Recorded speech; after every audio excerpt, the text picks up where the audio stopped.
for the kind introduction. It is really a great privilege for me to be part of this program, being Egyptian myself. Okay, so today I would like to talk about a topic that is really being highly discussed in many parts of the world, which is using pharmacogenomics guided prescription as a tool for precision medicine. And I would like to share with you where we are today and let you be the judge, however it is time yet to implement this in routine clinical care. So just as an outline, I'll give a little bit of background. I'll talk about pharmacogenomics as a tool for precision medicine, and I will use solid organ transplantation just as a model of how do we use it, how do we assess its clinical utility, because this is the part I'm involved in my own lab. But I think the same principles applies everywhere. And also a very important part is the economics of pharmacogenomic screening, because even in well-resourced institutes and well-resourced countries, everything has to be has to have a financial case, if you may. Are we getting return on investment? If we're gonna spend X amount of dollars or Egyptian pounds on a particular test, are we getting better care? Are we getting cost savings on other aspects of healthcare? Or why would we want to do that? And then as pathologists, I think you would be interested in knowing the steps, operational steps of implementation of pharmacogenomics in a clinical lab. So one of the definitions about precision medicine, I would like to go to one of its predecessor nomenclature, which is personalized medicine, which is a form of medicine that uses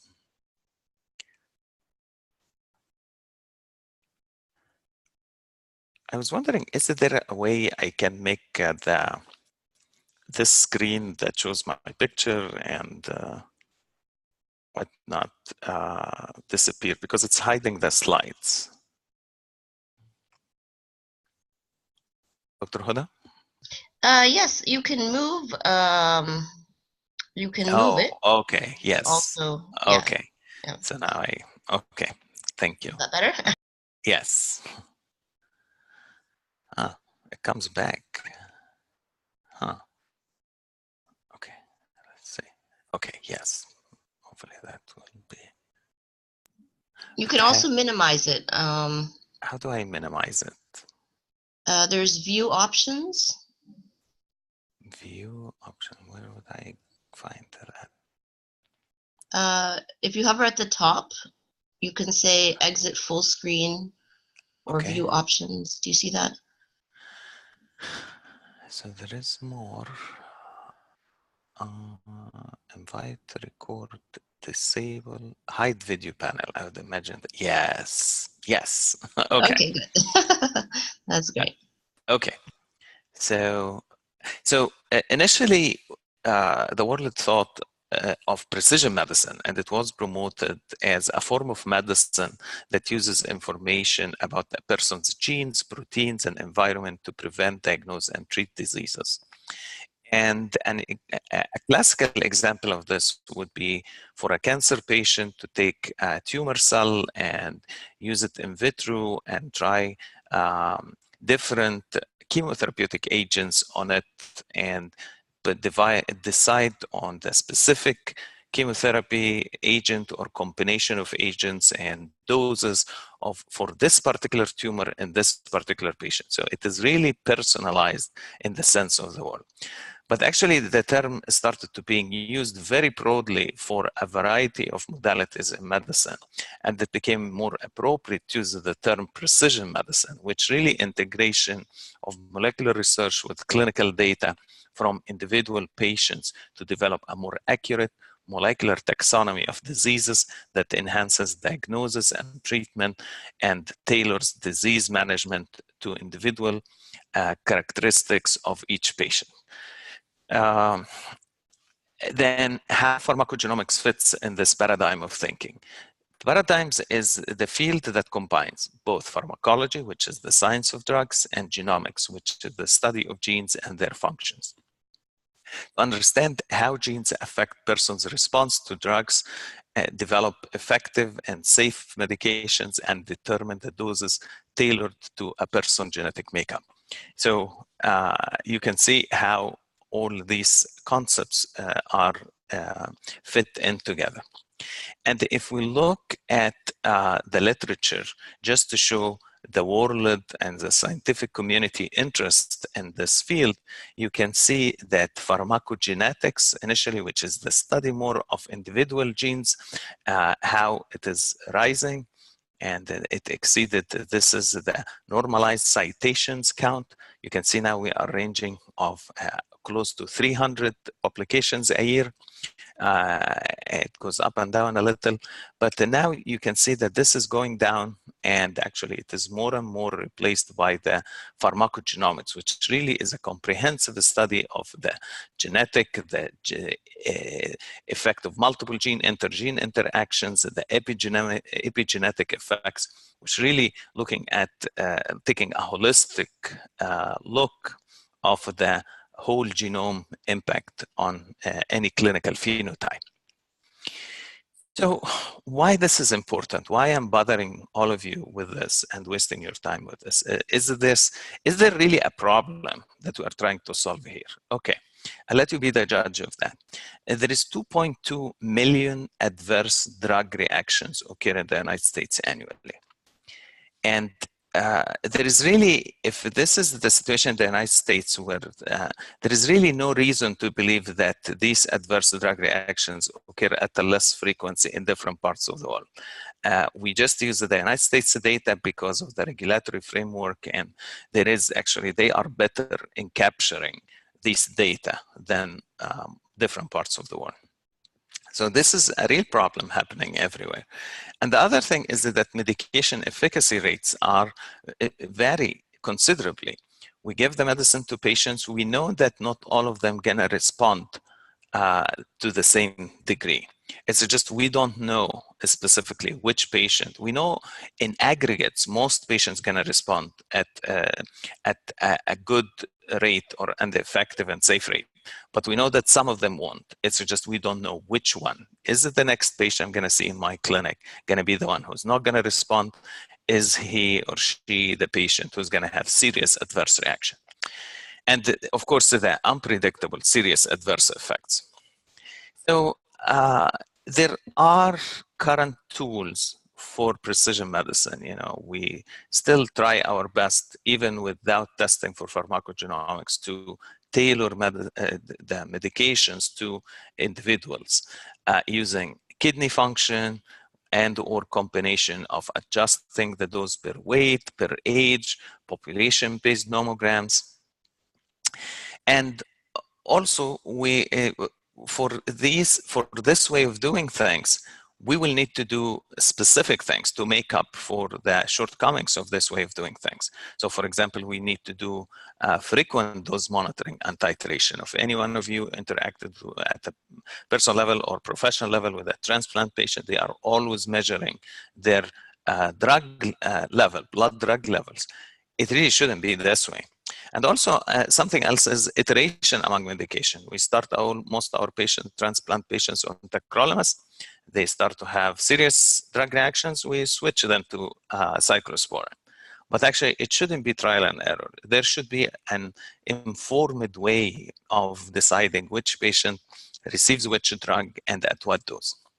And you can imagine the significant burden on the patient, on the provider, on the healthcare system as a whole. I mean, there is a cost for when you give the patient drug that he doesn't respond to, there is a cost for doing this. And also, as a practitioner, wouldn't you want your patient to get the drug and just respond to it and not develop adverse effects and just everybody moves on with their life? Or you want the patient keep coming back with suffering for complications and so on and so forth? So how did we evolve in this way of thinking and prescribing medicines to patients? There is the empirical medicine, which basically everyone, we don't care who they are or what they do or what's their genetic or environmental attributes, we give them one treatment for all, and it is evidence-based, so it is not like we give patients drugs that they won't respond to or anything. It's just we give everyone the same drug at the same dose. And then we evolved a little bit better, more, and we use what we call stratified medicine, which broad categorization of patients where different treatments for each group. It is still evidence-based and could be biomarker-led. But there is this precision or personalized medicine that we talked about, which individual treatments for each patient is really evident, is patient-derived.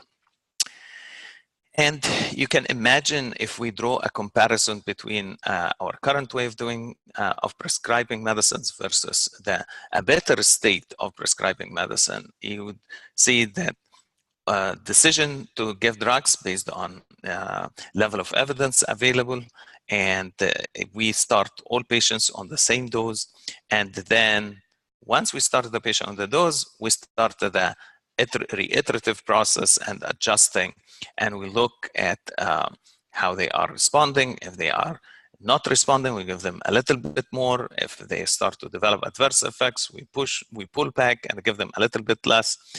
And we come to a point where we find that the drug really is not working, and the other, lines of treatment also are not working, and eventually we may start to test pharmacogenomics.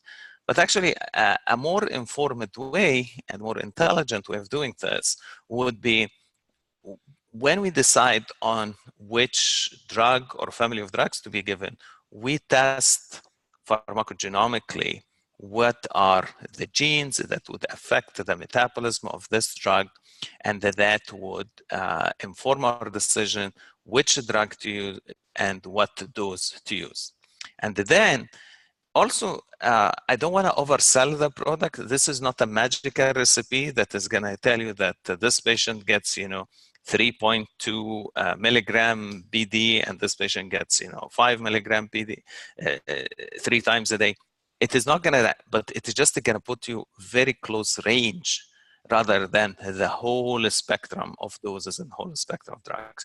And once you implement this, you will need to do fine adjustments. And there actually has been studies that showed clearly that when you start the patient using pharmacogenomic guided dose adjustment, you would need to you would significantly reduce the number of blood level monitoring you do, and you decrease the fluctuations of the drug, and you shorten the period of reaching the target level. And I'm going to share with you some of these data.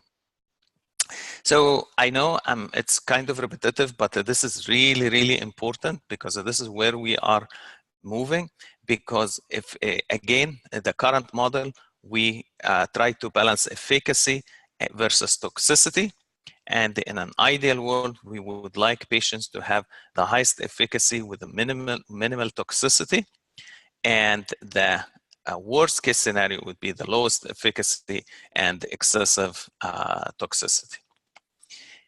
Versus this model that I'm hoping that we all can move to, where really patients are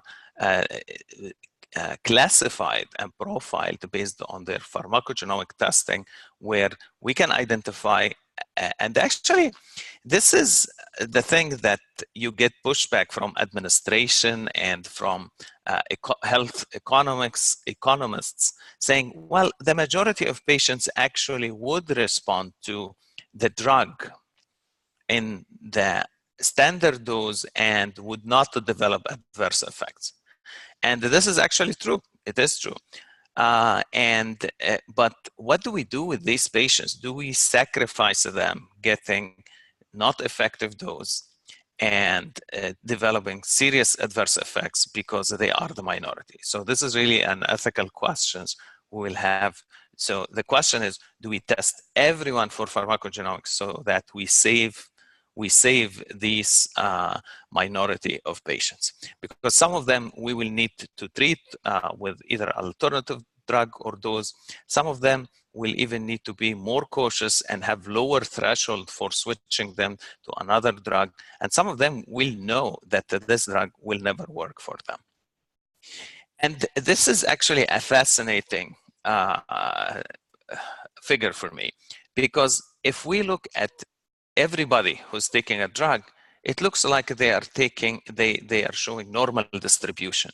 So that's why test for pharmacogenomics. Isn't that what we expected? That as if it is at random, that some patients can have the best response and have the expected drug level at the expected dose. But actually, in reality, when we look at this figure, when we superimpose on this the pharmacogenomic testing, we'll find that we have poor metabolizers who really need very small dose, and we'll have intermediate metabolizers, and we will have the normal metabolizer, which really going to be the majority of patients, as I indicated, and we'll have the rapid metabolizers, and we'll have the ultra rapid metabolizers. Imagine if you are giving those group this dose, how effective would that be for them? Or even this group. And you can imagine that for this group, we're really giving them more drug than what they need.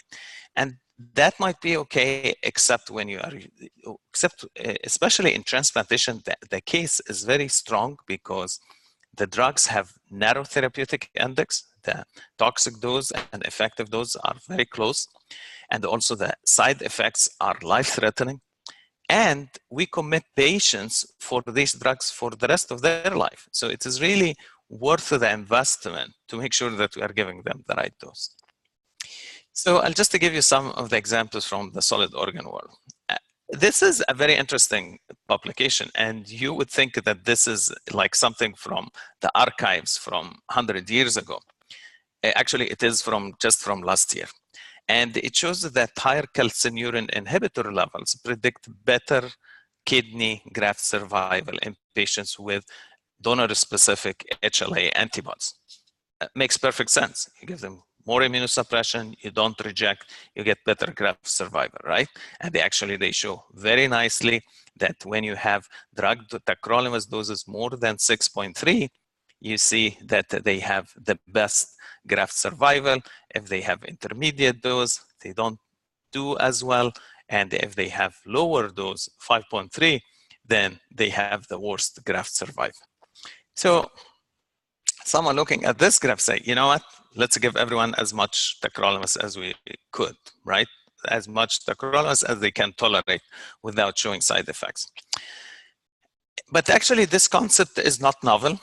There is always this fine line that transplant clinicians trying to walk, is how to withdraw immunosuppression that has very serious side effects.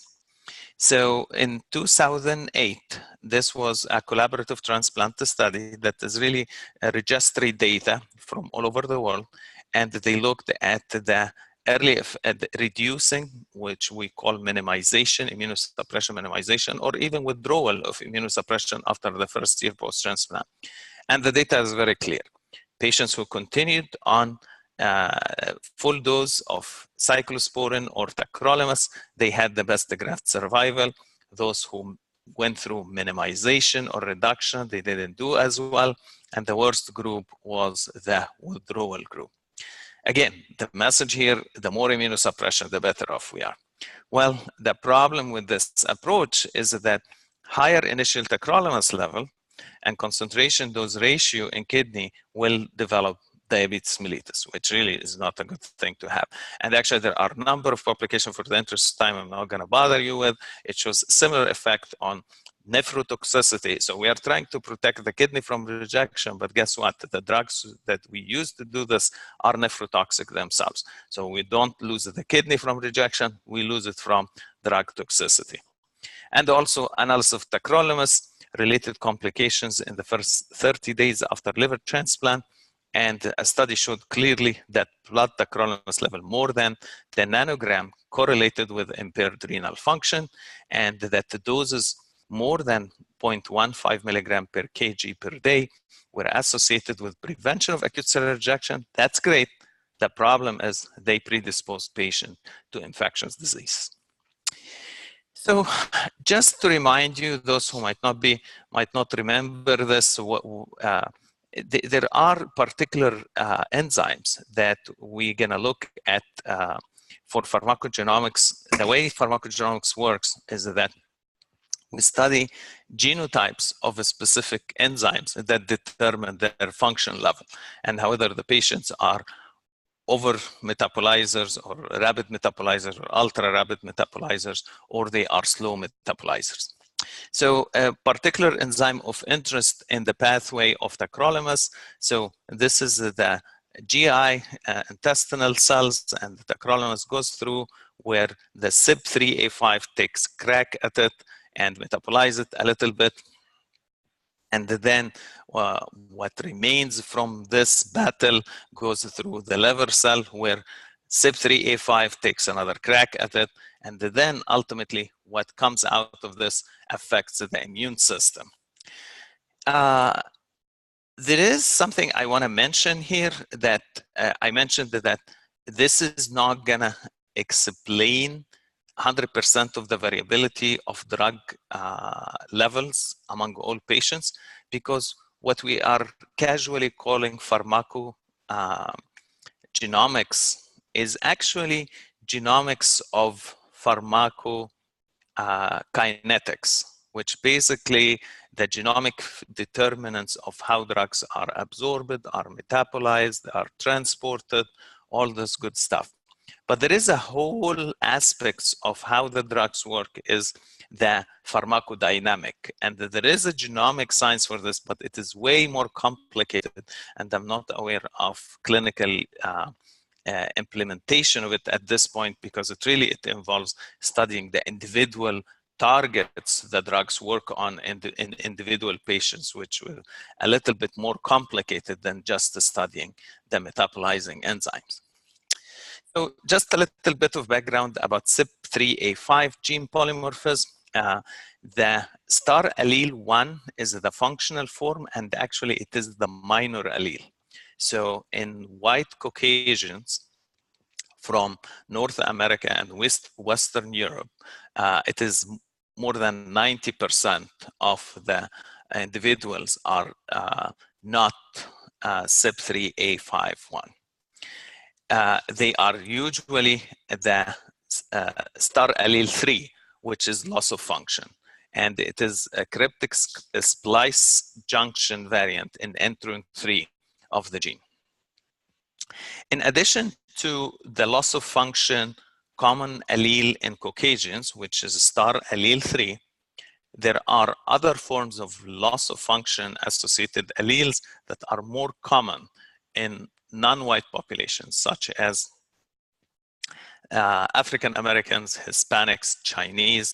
I don't think there is any clear data about how Mediterraneans behave. But these loss of function alleles in non-whites, examples of them are star allele 6, star allele 7 variants, which also results in reduced or loss of function. One of these 3 variants, the 3, the 6, the 7, is carried by 50% of the African American, and 2 loss of functions are seen in 26%. Which really leaves the majority of the African Americans to have functional form. And that's the reverse of what we are seeing in the white population. And this is also, I would give cautionary note when you read the literature of studies trying to show impact of testing for pharmacogenomics on outcomes, and they show no effect. If you read these studies carefully, you will find that they were done on Caucasians.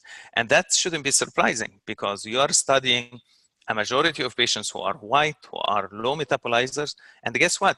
These are the populations for which the standard dose was developed in the first place. So it is not surprising that without any testing, this works for them.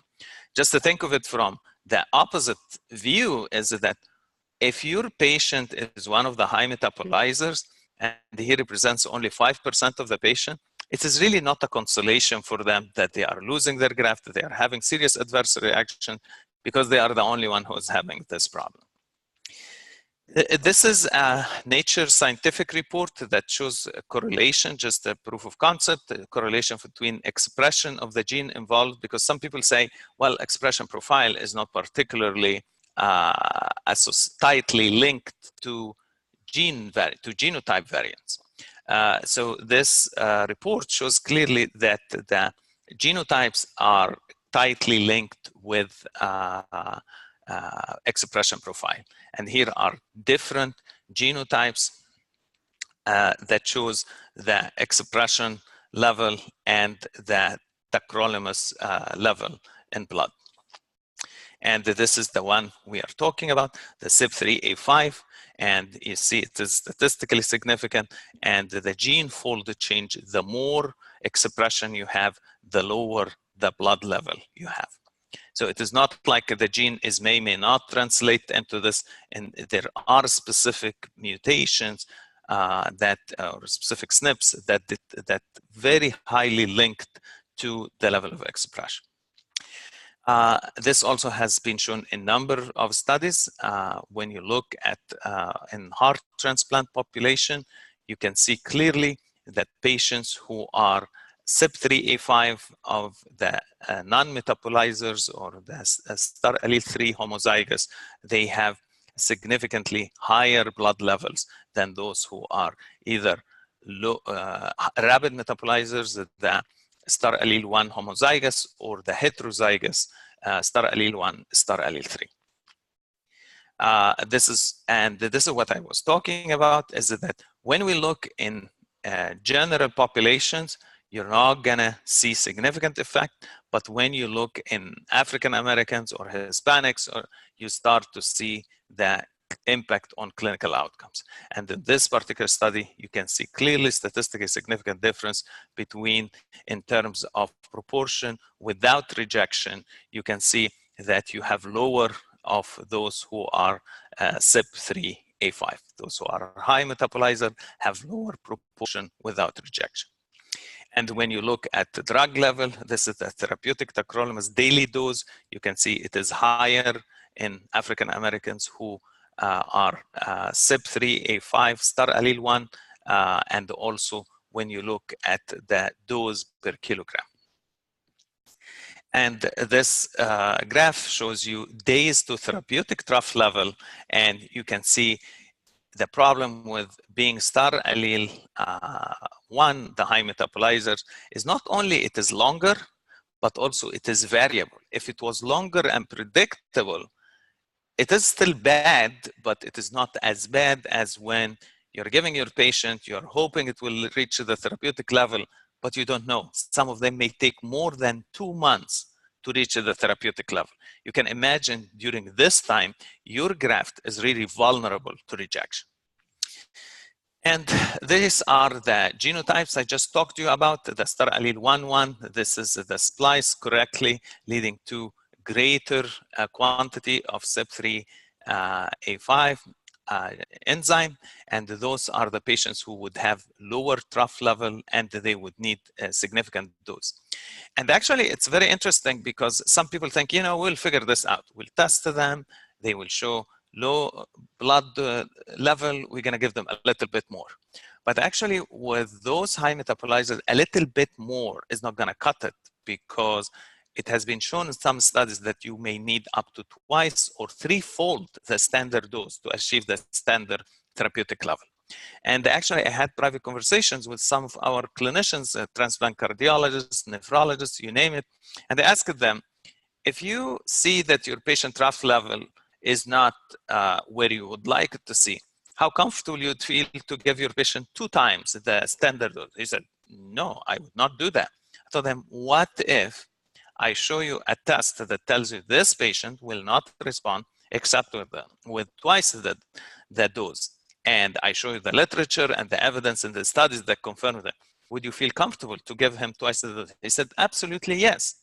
So really, it makes all the difference to make informed decision versus being blindly, you know, not knowing, just waiting for the blood level to go through the iterations. And we have those intermediate metabolizers, and those are the majority, the major allele, which is the star allele 3,3, and those would be the opposite. They have higher trough levels, and consequently, they need lower dose. This is very interesting because it shows in this study, when you compare different populations into according to the high metabolizers, intermediate metabolizers, and low metabolizers, you would see that the Caucasian, most of Caucasians are of the low metabolizers, but actually for Black, actually, or African American, it is a split between high metabolizers and intermediate metabolizers. In Indians, it is a split between intermediate metabolizers and low metabolizers, and the same way in Chinese. And this really is a very cautionary note for us in using standard therapeutic guidelines from studies based on Europeans, because it may not apply to our patients. This is a fascinating study. I love this study because it will show you a number of very interesting things. It is a study about the impact of pharmacogenomics on blood levels, and it was a prospective pilot study using tacrolimus once daily after kidney transplantation. So at the time, this was 2016, and I was still new in doing this. I'm still very new in doing this, but I was much newer, and it was fascinating to me to see that the high expressors are really the minority of the patients. It was 7 out of 151 compared, and the majority of patients really were non-expressors, and there was a small proportion of intermediate. And it shows you that these patients were not significantly different in different like baseline characteristics, so we can really have fair comparison on outcomes and on drug levels. And they did something very interesting. They said the low metabolizers, the homozygous non-loss of function allele, we're going to give them a smaller dose, and we're going to use 2 doses, but both are smaller than what we would give the intermediate metabolizers and the high metabolizers. So they gave the high metabolizers the highest dose, and the intermediate metabolizer a little bit less, and they gave the lowest doses to the loss of function majority of patients. So you would imagine that this increments in dose would level the playing field. In other words, you would expect to see comparable blood levels among the 4 groups, okay? Let's see how this played out. So this is group 1 and 2, the 2 groups that took the lowest doses. This is 3 and 4 that took the highest doses. And especially group 4, the high metabolizers that took the highest dose. And look consistently, compare the doses between group 1 and group 4. This is almost twice. And this, some people say, you know what, we will figure it out. It's a matter of a couple of days. We will look at drug levels, and we'll be all set. Actually, up to 12 months, they could not achieve similar drug. You are comparing, actually, if anything, it got worse. The gap between the low metabolizers and high metabolizers, if anything, got wider, and all results were highly statistically significant. This is really interesting, and this is even way more interesting because it classifies patients who of our patient is within the therapeutic range that would have safe grafts from being rejected. And regardless of the genotype, under current practices, it's actually, this is not even current practice. This is adjusted. This is partially adjusted based on genotype, but not fully adjusted. And you can see that less than 60% of all our patients, regardless of the genotype, are getting lower, are outside of the therapeutic range. So less than 60% are within the therapeutic range. So where are the other 40%? Well, not surprisingly, the high metabolizers are in the infratherapeutic range. They are not getting enough immunosuppression. And likewise, in the low metabolizers, 40% of them are in the supratherapeutic range. I find this very compelling because I don't see how anyone can prescribe immunosuppression without knowing this information. This is very interesting, another very interesting study, because it was randomized clinical trial using genotype guided and the age tacrolimus dosing, and they compared the two groups. And this is what we see. So we see that patients who use the standard dosing blinded to the genotype, they took longer to achieve therapeutic range than those who were guided by genotype. And the even more compelling is that just hitting and missing the therapeutic range is not very helpful. You need to have a stable trough level within the therapeutic range, and then you see the gap widens even further between the standard dosing versus the genotype guided dosing. This is a review article about different level of evidence available, because what I showed you is the best case scenario when you have a single SNP that gives you the highest prediction of the genotype and the clinical phenotype. This is not always the case, and not all SNPs gonna be equally predictive of the same drug. So you may find different SNPs associated with different effect on the same drug. And some drugs actually we may not have a very predictive SNP. But I think the case is there for when we find a SNP that is very, or a group of SNPs that are very predictive of the phenotype, that to act on those clinically. So here is what we can see. These are the tacrolimus.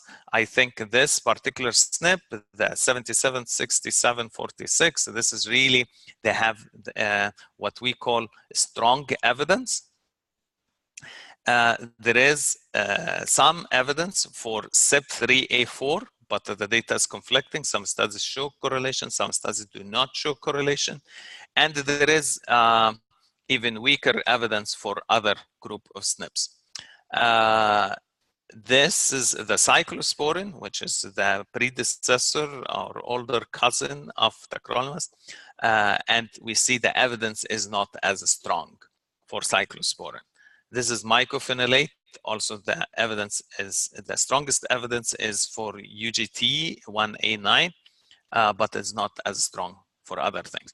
And actually, the strongest evidence ever is available for azathioprine and on a couple of the SNPs. This is not unique to immunosuppressive drugs. There is also very convincing evidence for warfarin, clopidogrel. There is the statins, azathioprine, tacrolimus, some of the antifungal drugs, voriconazole, allopurinol, and also there is building evidence for anti-diabetic metformin. Now, as I mentioned, that no matter how wealthy or unwealthy or resourceful an institute or a country is, the economical case still needs to be built. So there is a journal called Journal of Medical Economics that dedicated to dealing with these issues, and it looked at economic evaluation of pharmacogenomics multi-gene panel test to optimize antihypertensive therapy. So it wasn't really a tacrolimus study or even immunosuppression study or anything that has to do with transplant, but it shows the concept and where the costs come from and where it might be set off. So what they did, it is a simulation study. They looked at analysis of 10 million insured patients categorized as untreated, treated but uncontrolled, and those who were treated and controlled. And they controlled over 3-year treatment period. So they made projections of these patients if they are treated and guided, if they are treated and not guided by pharmacogenomics, if they were treated but not guided versus not treated. And what would it cost the system to treat all their medications, their complications, you name it, in relation to particular drugs, to antihypertensive drugs over 3 years. What would that look like? And the input included in this data was the empirical data from the 11-gene pharmacogenomics gene panel, that were related to drugs of the heart, blood vessels, and kidney genotypes, and the therapy efficacy and safety estimates from the literature. And they used cost estimates as categorized in relation to genetic testing, the cost of pharmacogenomic testing, evaluation of management, medications, or adverse events. And this is the results that they found. They found that multi-gene panel guided therapy yielded savings of $6.3 billion for evaluation and management, $0.9 million for medications, and $37.5 billion for adverse events after accounting for incremental testing cost of $2.4 billion. And this, all in all, after all said and done, is a total 3-year cost saving of 47% reduction, amounting to more than $42.3 billion. I hope this is very convincing, right? I'm not sure what I convinced you with, but here is, so some of you might be thinking, well, this is really very compelling. Why not everyone is jumping on the bandwagon and testing for pharmacogenomics? There is still a lot of things that need to be sorted out. So there are challenges related to testing. So availability of testing. So I actually just asked the number of programs I know of, transplant programs, and I asked the physicians and surgeons however pharmacogenomic testing for immunosuppression is available to them. And actually, believe it or not, even Harvard and Stanford, it is not universally available. Cost of testing. So although, at least in my view, the cost of testing is minimal in our lab, where we test for HLA, for antibodies and cross matches and all kinds of tests. Pharmacogenomics actually is the least expensive test of all tests we offer. It's less than $100. And just to give you perspective, that would be compared to $300 of HLA typing. Slow turnaround time. If you are not having the test in-house and you have to test it to a reference lab, and the reference lab is not getting enough requests of this, and they have to batch them, it may take forever to get your results back, and it might be already, patient already achieved therapeutic level and won't help that much. And actually in our program, we worked around that because we test patients at time of listing. So when we list patient for transplant, before they ever get transplanted, before they ever receive the first dose of immunosuppression, we know their genotype. And since we do the testing in-house, our turnaround time is 3 days, because it's, I'm going to show you the technical part of it. It's a simple TaqMan assay, off-the-shelf product that really takes about 4 hours to get the results. And for the review cycle, and if something needs to be repeated, we give ourselves 3 days turnaround time. And since we're doing it in-house, the cost is minimal compared to sending it to a reference lab. Why not everyone's doing this? Because there are the data management, how do you store the data, and also test reimbursement. At least in the United States, at this point in time, this test is not reimbursable test. So your healthcare system had to decide that they're gonna make significant cost savings on other aspects of healthcare that they don't mind not to be reimbursed for this particular test. And it's kind of philosophy type of question. Informatics. So there is lack of standardization of terminology. So I just showed you the example of CYP3A5 terminology.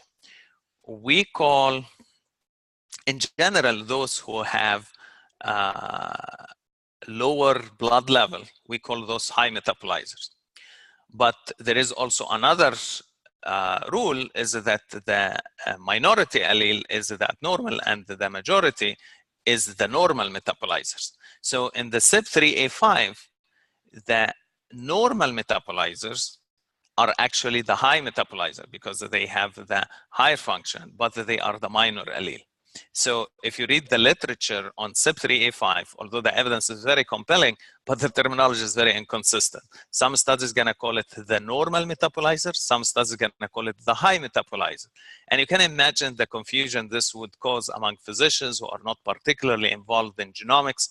And actually, believe it or not, I had a conversation with one of the transplant clinicians who has a PhD in molecular biology. So he has all his credentials as a clinician, but also has a PhD in molecular biology. And he was under the impression that the normal metabolizers are the low metabolizers. But so there is no standardization. Different SNPs are named differently among different genes. Also, the poor interoperability of clinical informatics systems. So there isn't really readily available interfaces between the softwares that generate this information and the electronic medical records. Inadequate decision support. So you cannot just throw this data at your, very talented, transplant nephrologist and tell him, you go figure what to do with this. There really needs to be some education and guidance. Someone needs to understand these things very well and educate the clinicians. There is a few clinical genetic data storage solutions, because you can imagine in this DNA age, although cloud storage and all these advances made the cost of saving data significantly lower than it used to be, it is still significant cost if you're going to store terabytes of data on this test and that test and the other test. Few patient-centered tools, what we were talking about, like, are there apps where you just plug it on your phone and say, this patient is having star allele 1 in this SNP, star allele 5 on that SNP, star allele 6 on that SNP. All these SNPs affect the drug level and they are inherited independently, and that will be the dose you give your patient. There isn't such a thing yet. There are clinical barriers.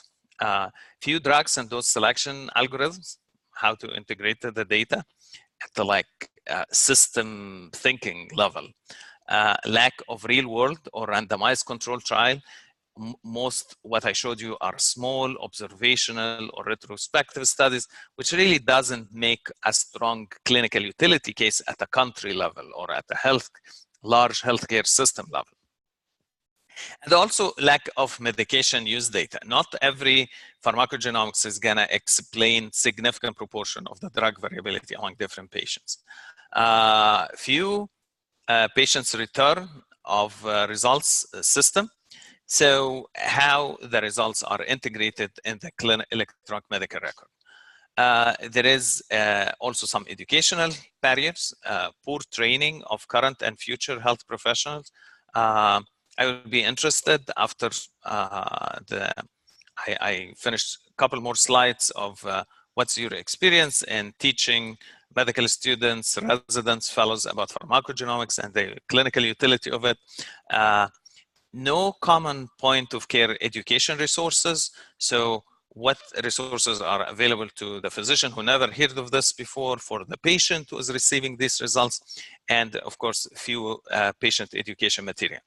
And also there is this ethical, legal, socio-economic, aspects like privacy, equity, would that raise the concern of, we see that high metabolizers, they have poor outcome, transplant outcomes. And as a transplant program, I want my outcomes to be high so that payers associate me with center of excellence and they pay me more as a preferred provider. So would that be a concern? If we test everyone for pharmacogenomics, we have this information as part of their evaluation profile, would that create some sort of inequity? And even worse, if this information leaks to healthcare insurers, they know that these patients they need some special care and prescription drugs, would they raise their cost of health insurance? Would that even increase the cost of their life insurance? Also, privacy issues. So now I test you and I find that you are a high metabolizer. Is it the case that also your kids gonna be high metabolizers? And would that impact their future perspective from insurance aspect? Legal issues, discrimination, as I mentioned, and also incomplete coverage of the genomics testing, because, as I said, many of these tests currently, at least in the United States, and I think in most parts of the world, are not paid for, are not reimbursed. So we still have ways to go. And the question to me is that, yes, we haven't solved this for every drug that we prescribe to our patients. I fully agree with this. But if there are drugs where the case is very compelling, would we wait and not use the information until we sort out all these problems? Or we just start with what we have, and in the course of doing this, we figure solutions for everything else? So how do we, well, this is the fun part of the talk, how do we make all of this happen? What is it that we do in the lab to to implement these tests in the lab so that we are not sending them out and we are actually testing for them in-house? So these are considerations for pharmacogenomics implementation. You need to decide which reagents platform. Are you going to do Beckman assay? You're going to do next generation sequencing, or what is it you're going to do? You need, in an ideal world, you need backup method, because if you, for example, if you're using Beckman assay for SNPs, it may be the case that some patients may have mutation at the primer binding site, and they may not give you a result. So for these patients, we tested them by Sanger sequencing so that we can figure out what's going on. How this is going to impact your laboratory workflow? Who's going to perform this test of your technologist? Who's going to review the results? Who's going to sign out? And this sort of thing. Bioinformatics workflow. As I said, these tests generate significant amount of data, particularly if you're going to do them by next generation sequencing. What you're going to do with this data, how you're going to store them, how you're going to back them up, and all this fun stuff. And staffing, who's going to perform the test, how you're going to train them.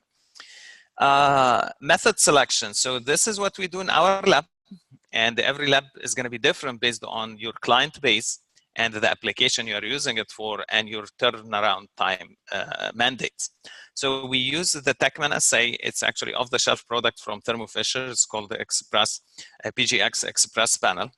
And we have two backup methods. So this is a multiplex assay, but if sometimes due to DNA quality issues, the sample may not give you results in the multiplex assay, but would give you, so you would get the results for, if you're testing for, 80 genes or whatever the case may be, you get no results on a couple of genes. So instead of repeating the test with a chance that you may get the same problem, we just test individually for these SNPs that didn't give you a result in a single tube Beckman assay. As I said, if the problem is primer binding site mutation, or you're suspecting that, then single tube is not going to solve that, because it is exactly the same primer in the Express multiplex panel, but then you use direct Sanger sequencing.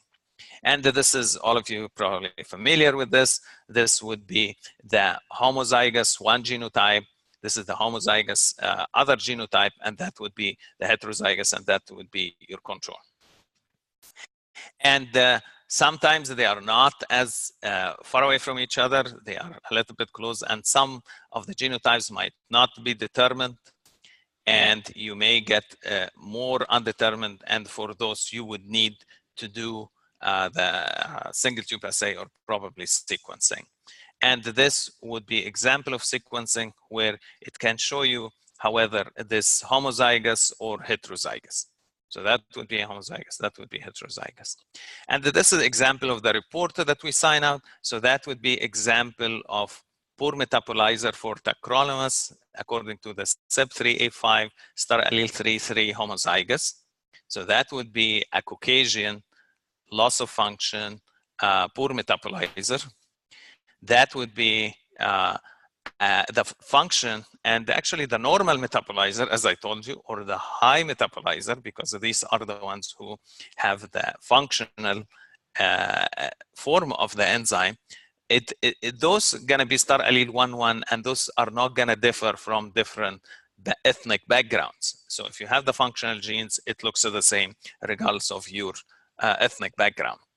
This would be example of white 1-3 intermediate metabolism, but again, these alleles are not exclusive to any particular background. I'm just giving you in general, that's what it would look like. And that would be a classical African-American or Hispanic loss of function that is star allele 6 and star allele 7. And here would be the intermediate metabolizer that is likely to be African-American. Staffing, and that would involve modeling your workflow. You really need to see who's gonna do what, when. So how many runs per week you're gonna do, how many samples per run you're gonna perform. And remember, the more samples per run, the less cost of the test in terms of tech time, hands-on time, and also terms of reagent. Also total and hands-on bench work time, and the analysis time. PGX training, usually it takes 1 to 2 months of technologists who are well versed in these methods. So if you have someone who's already well trained in TaqMan assay for other applications, well versed in Sanger sequencing, then it would take them 1 to 2 months to just put the pieces together and get familiar with the analysis. Also, if you're going to use next generation platform, then also that takes into account 1 to 2 months of people who are already well trained and well competent in next generation sequencing. They need to have good molecular skills, real-time PCR experience, Sanger experience, and next generation sequencing experience. And although our lab is primarily testing for HLA, we didn't find that to be a relevant experience when it comes to training and pharmacogenomics. The last thing I would like to talk about is the validation. And I always tell people, I used to be the division head of the Accreditation Review Board of ASHI. So I used to give talks on quality and validation and accreditation and things of that nature. And I tell them that this is sometimes happens even in my lab. In my lab, actually, I have very democratic environment. People are empowered to do all kinds of things without necessarily asking me first. So sometimes they take it upon themselves to design validation plan, and they bring it to me to review after they have completed the validation. And it is a common mistake that people just start testing and then they eyeball the results at some point and say, yeah, that looks good. Actually, validation plan doesn't work this way. Validation plan actually need to have a very clear scope where you say, these are the performance characteristics of the assay we want to prove or we want to establish. And this is our threshold for accepting the validation plan. Upfront before testing anything. And once all testing completed, you see, however, your threshold for validation plan acceptability has been met or not. So you really need to be very clear and in writing what your validation plan will entail.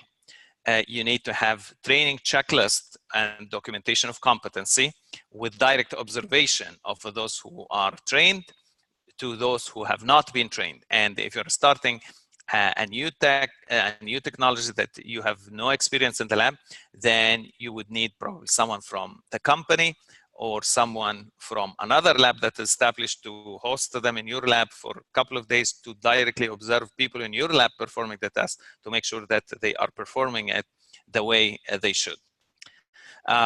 Instrument calibration data, you need multiple runs, you need to study for tech-to-tech reproducibility, intra and inter-run variability, reproducibility, parallel testing, and you need blind testing of samples of unknown results to you, but known results. And you need to participate in a proficiency testing. And there is a proficiency testing survey available from College of American Pathologists. It's called Pharmacogenomics 8. This is what the report will look like. This is our last report of pharmacogenomics. And you would see that for some of the sample is going to reach consensus. You're going to know whether your results are good or not. But for others, they may not they are not be graded. And that's because they either didn't reach consensus or they have something special about them and they were not expecting people to particularly reach a consensus on them. But still, even with those, they will tell you what the correct results are. And you would know whether your results were correct or not. So these are some pharmacogenomic resources. I'm not going to bother you with them since there's there will be recording. And in summary, I really hope I convinced you with that pharmacogenomic testing yields clinically actionable results that are conducive to practice of precision medicine, and that implementation of pharmacogenomic testing in clinical laboratory is technically feasible. And these are the folks who really does all this work, have an army of people working with me. These are my transplant immunology lab group, and this is my stem cell processing lab group. And I'll stop here. And before I take question, I see my computer is running out of battery. So if you just give me, I'm sorry, I didn't mean to do that. I'm not sure what I did. Just give me a minute to plug my laptop and I'll be right back.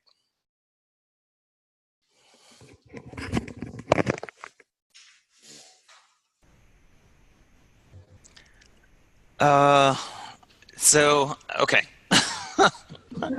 This is a very interesting question. I always say I provided the data and just to respect the delineation between specialities, I do not say how to use the data. I inform them of what the literature says, what the guidelines are, but individual patient tailoring of the data. Actually, to be honest with you, even our transplant physicians don't do this themselves. We have trained clinical pharmacists who utilize this data and decide what dose to give to each patient. So I sincerely apologize. I won't be able to give you patient-specific guidance on how to use this information. But I would encourage you to have a conversation with your transplant physician about the value of testing for pharmacogenomics and applying this data to your case. But let me ask you something. How far out post-transplant you are? 5 years. So actually, at this point, probably they figured it out. So based on your drug level, probably now you are maintaining a stable drug level that really has been informed by multiple, you probably had hundreds of blood level testing, and now you wouldn't benefit significantly from this sort. This is really, as I showed you, this is very critical in making patients achieve therapeutic level early post-transplant, and even more importantly, achieve stable therapeutic level post-transplant. You see that I'm facing a problem for that the immunosuppressive drugs which I intake, neural or cyclosporine, it's for me a nephrotoxic effect. So we are trying to minimize, but when you minimize, the liver functions is rising. Yes. And this is really the balance that we have to deal with. But once, again, I don't want to oversell the product. Pharmacogenomics is not magic, is not going to alter the profile of adverse effects of any drug. It just gives you guidance for what is the appropriate drug level that is going to achieve the maximum efficacy and maximum safety. And that's still within the perimeter of the drug safety profile. So if a drug is nephrotoxic, the pharmacogenomics is not going to make it not nephrotoxic or going to give you a magical dose that is absolutely not nephrotoxic. It is just going to it's going to protect you from taking more that you don't need, and that would accelerate the nephrotoxic process.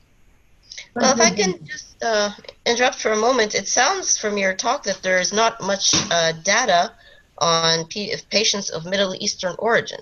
So we actually have to start there to do a study and see what is the most prominent genomic profile for Egyptian patients. And then from there, make a whole new recommendations for Egyptian patients. Yes and no.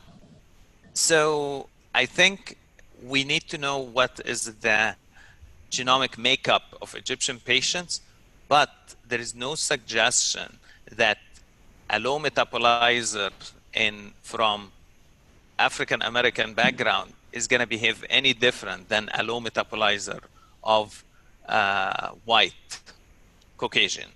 So I think the danger is using the guidelines as are to applying it to another population without pharmacogenomic testing. But if you define the genotype, if you find that you are a low metabolizer, then being Egyptian really is not part of the equation anymore, because you're going to behave like any other low metabolizer from any ethnic background, or at least this is what the data we have suggests. Thank you. Thank you. Thank you. That's very interesting. Does anyone else have any questions? Ahmed Meher Hospital?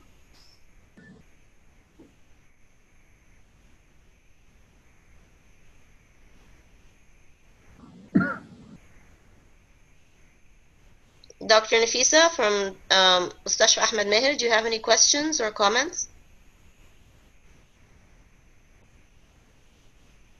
Seems they're not hearing me.